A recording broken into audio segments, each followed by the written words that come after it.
Hi, I'm Tammy Fontana with your Mental Health Spa Day. Today I'm talking about reacquainting ourselves with no. And a lot of times you see people talking about, oh, you got to learn to say no to the world. Well, one of the things that I see many people who have a lot of anxiety or bad feelings is because they haven't learned to accept no. And no is a really painful thing to learn to come to accept that. No, you can't have exactly what you want in the exact way you want it. No, you can't have everything. And maybe intellectually, this seems a bit juvenile or obvious to state. But one of the challenges that I have, especially with people who are ambitious or high achieving, is that for a lot of people, they have not learned to accept no, no, you can't have what you want in the second way. And then you have to learn how to deal with the second part of that, which is sometimes we have to work towards learning how to accept the second, third, or fourth choice. And this can produce huge negative feelings in people. Sometimes the person can feel this feeling like anxiety. They can feel it like they're a victim. They may feel put upon or victimized.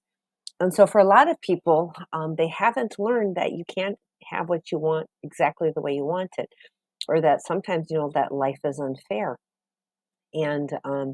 And that part of the hard work of being a grown up is to understand that sometimes we have to figure out what is second or third or fourth choice and learning how to deal with this.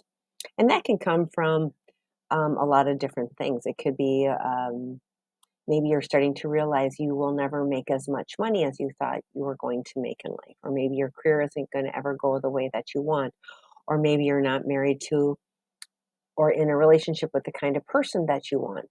And so it's learning to start to see a lot of life is learning that, yeah, even though we can't have what we want and life is unfair, that a big part of life is learning to acclimate and adjust our expectations and finding, the second or third or fourth choice.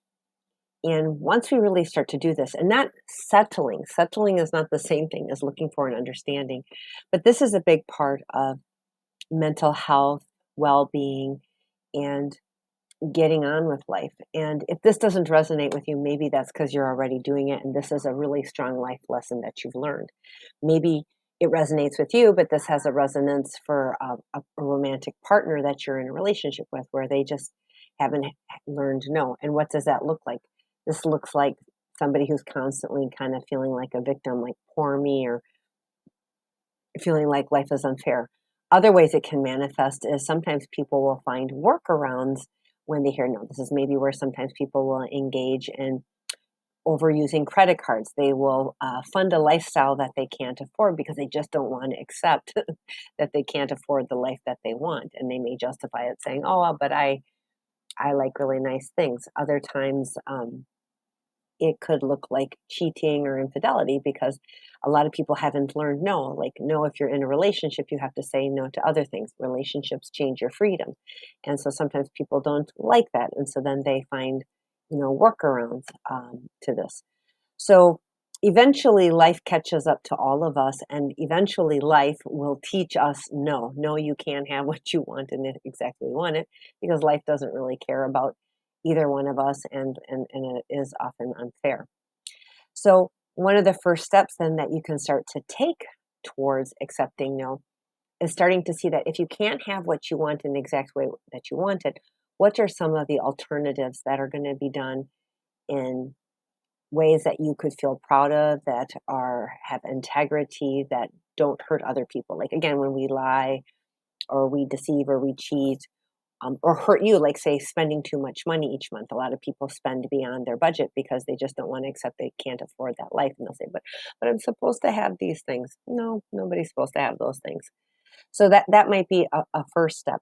And then the second step might be starting to really think about what is it that you really, really want. Because we always have to, in a previous video I did about regret, we often have to say no. We can't have everything.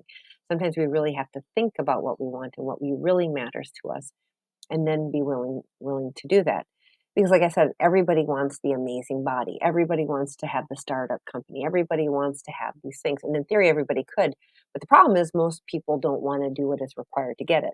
And often when I'm working with people, they'll tell me how much they really want something, but on that axis, they're not really willing to make the sacrifices or trade-offs that they're willing to that would be required to get the stated thing that they want. So these can be two ways that you can start to address that and look forward to those things. And wish you good luck and have a good day. And if you like